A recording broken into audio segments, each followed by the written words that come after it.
subscribe the channel and press the bell icon for upcoming videos. Hello friends, welcome to my channel pharmacology concepts by Rajesh Chaudhary. तो आज की video में हम बात करने वाले हैं फार्माकोकाइनेटिक्स बारे में, जिसमें इन्वॉल्व होते हैं एब्जॉर्प्शन, डिस्ट्रीब्यूशन, मेटाबॉलिज्म और एक्सक्रीशन। ये जो वीडियो है बेसिकली हम इसमें रिवाइज करेंगे जीपेट के हिसाब से कि आपको जीपेट के हिसाब से क्या इंपॉर्टेंट पॉइंट्स हैं जो आपको कवर करना है, पढ़ना है, याद रखना है। इसके बाद नेक्स्ट वीडियो में हम इनके एमसीक्यू सॉल्व करेंगे, क्योंकि ये टॉपिक बहुत ही बड़ा है। तो अप्रॉक्सीमेटली कंप्लीट अगर लेक्चर्स देखें तो अप्रॉक्सीमेटली मेरे 10 से 11 लेक्चर्स होंगे। हर एक वीडियो 30 मिनट का होगा, तो अप्रॉक्सीमेटली 300 मिनट लगते हैं। तो इससे हम 10 से 20 मिनट में ख़त्म करने वाले हैं। ठीक है, तो मैं डिटेल पे नहीं जाऊंगा, केवल मैं बताऊंगा आपको कि क्या बेसिक इंपॉर्टेंट पॉइंट्स हैं जो आपको कवर करना है, रिवाइज करना है। 2-3 दिन आप इसको पढ़िए, रिवाइज कीजिए, उसके बाद आप क्वेश्चन सॉल्व करेंगे तो आपको ईजी होगा क्वेश्चन सॉल्व करने के लिए। So if you want to watch my previous videos regarding the pharmacology revision and MCQs for the GPAT, you can check the description box below for the link. And if you want to download my notes, you can check my website www.pharmacyconcepts.in. So let's discuss about the topic. So the concepts of pharmacology, key notes for the GPAT, NAPER, DI and pharmacist. तो ये जो आपके notes हैं वो already मेरी website पे available है, या फिर आप में जो वेबसाइट है उसमें फार्मेसी ब्लॉग्स होंगे। उस ब्लॉग्स में जो टॉपिक्स हैं एब्जॉर्प्शन, डिस्ट्रीब्यूशन, मेटाबॉलिज्म और एक्सक्रीशन, मैं आपको शो कर दे रहा हूँ। वहाँ से आपको डिटेल्ड नोट्स मिल जाएगा, आप उसके बाद रीड आउट जरूर कीजिएगा इस वीडियो के बाद। ठीक है, ताकि आपको कॉन्सेप्ट जो है इजीली क्लियर हो सकें। आप जस्ट मेरे वेबसाइट पे जाइए, टाइप कीजिए pharmacyconcepts.in। ठीक है, तो उसमें आपको मिलेगा फार्मेसी ब्लॉग्स। तो फार्मेसी ब्लॉग्स पे जाएंगे आप, तो उसमें आपको फिर मिलेगा जो आपके सेक्टर थ्योरीज हैं, डायनेमिक्स हैं, एक्सक्रीशन है, मेटाबॉलिज्म है, डिस्ट्रीब्यूशन और एब्जॉर्प्शन है। तो आप बेसिकली जो मेजर 4 टॉपिक्स हैं, ड्रग एब्जॉर्प्शन, डिस्ट्रीब्यूशन, मेटाबॉलिज्म और एक्सक्रीशन, ये टॉपिक को आप पहले रीड आउट कीजिए, फिर क्वेश्चन हम सॉल्व करेंगे नेक्स्ट वीडियो पे। चलिए हम टॉपिक को फिर कवर करते हैं, समझते हैं कि क्या इसमें बेसिक इंपॉर्टेंट्स हैं, क्या आपको याद रखनी है, क्या इनको एग्जाम्पल्स होंगे। तो बेसिकली जब आपका ड्रग एब्जॉर्प्शन या बात करें फार्माकोकाइनेटिक्स की, तो फार्माकोकाइनेटिक्स को basically pharmacology point of view से नहीं, आप जो बायोफार्मेसिक्स सब्जेक्ट्स हैं आपके बी फार्म शायद 6 सेमेस्टर या 5th सेमेस्टर में है बायोफार्म, तो उसके बेस पे आप पढ़िए तो आपको नॉलेज इन्हेंस होगा। बहुत सारे क्वेश्चंस हैं, फैक्टर्स हैं जो इन्वॉल्व होंगे। चलिए, तो फर्स्ट हमारा है फार्माकोकाइनेटिक्स, बेसिकली जिसमें हम पढ़ते हैं ADME, absorption, distribution, metabolism, excretion. Pharmacokinetics मतलब होता है what body does to the drug, हमारा बॉडी ड्रग के लिए क्या करता है, या movement of the drug throughout the body, कैसे तरीके से हमारा ड्रग मूवमेंट करता है। तो एब्जॉर्प्शन एक तरीके से इनपुट प्रोसेस है, बाकी जो आपके डिस्ट्रीब्यूशन, मेटाबॉलिज्म, इल्यूशन क्या है आपके आउटपुट प्रोसेस है। हम मेटाबॉलिज्म और एक्सक्रीशन, ठीक है, हम इन दोनों को मान लेते हैं, इसको एक्सक्रीशन कर लेते हैं, तो इन दोनों को हम इलिमिनेशन भी बोलते हैं, क्योंकि मेटाबॉलिज्म से ही इलिमिनेशन होता है। ठीक है, तो आते हैं एब्जॉर्प्शन में, मतलब ड्रग का एब्जॉर्ब होना। जब भी हम ड्रग ओरली लेते हैं या किसी भी साइट से ड्रग इंटेक करते हैं, तो इंटेक करने के बाद ड्रग वो हमारे सेल से क्रॉस होकर पहुंचता है हमारे ब्लड पे। So the amount of the drug that reaches to systemic circulation is the bioavailability. ठीक है, so absorption is the transportation process of the drug across the biological membrane into systemic circulation.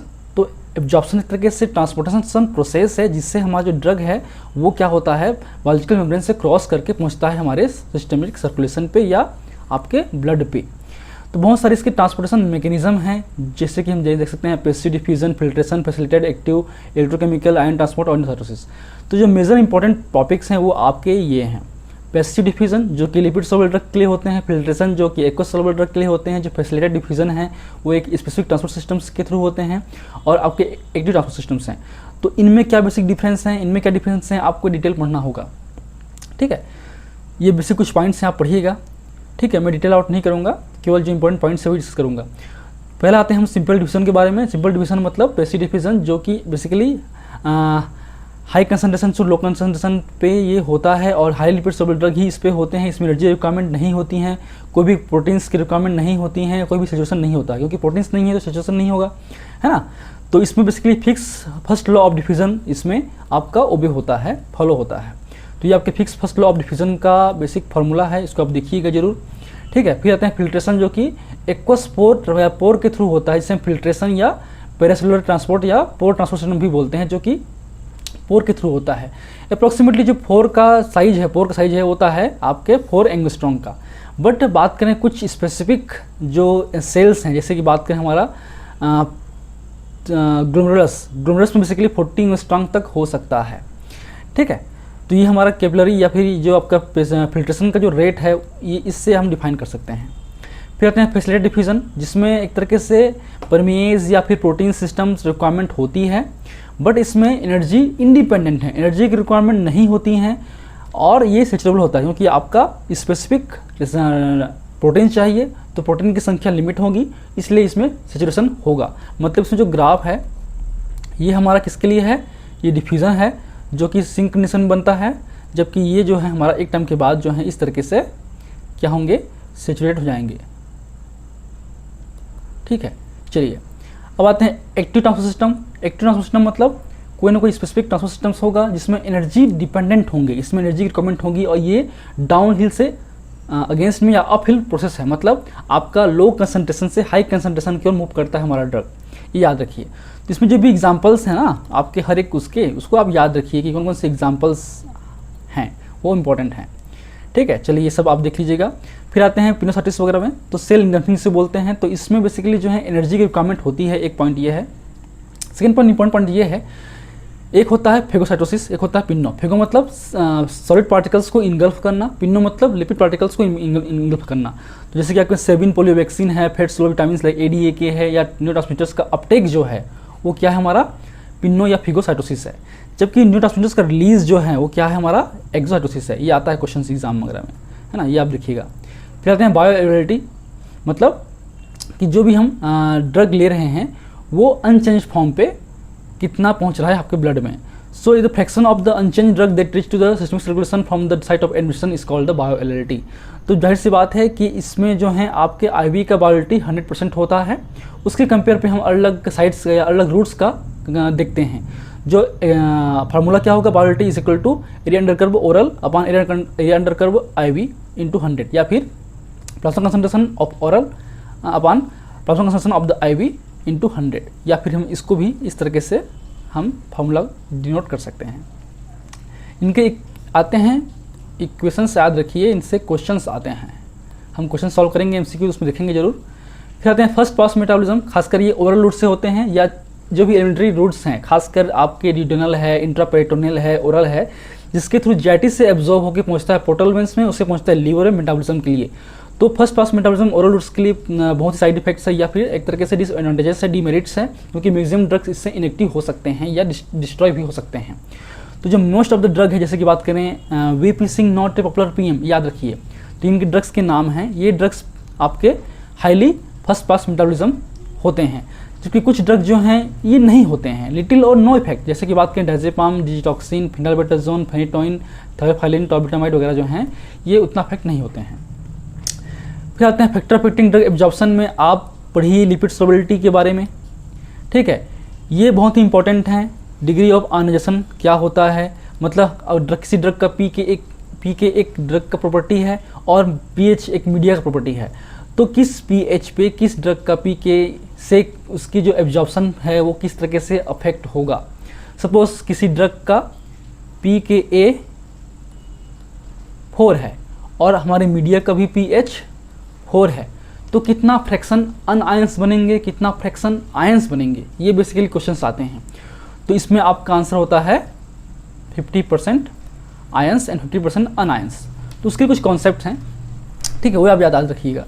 तो basically ये Henderson हेल्सबेक equation से ये हम उसको समझते हैं, जो वीक एसिड के लिए होता है pH minus pK is equal to log ion drugs upon union drug. Opposite weak base के लिए pH minus pK is equal to log union upon ionize drug.